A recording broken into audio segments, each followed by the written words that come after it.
पेश है अकबर इलाहाबादी की नज़्म लतीफ़ा।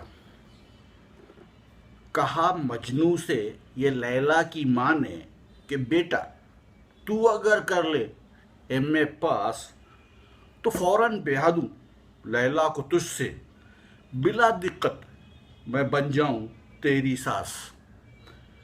कहा मजनू ने ये अच्छी सुनाई, कुजा आशिक, कुजा कॉलेज की बकवास, कुजा ये फितरती जोश तबीयत, कुजा ठूसी हुई चीज़ों का एहसास।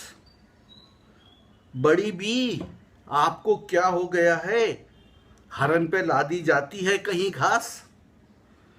दिल अपना खून करने को हूँ मौजूद, नहीं मंजूर मगज़ सर का आमास।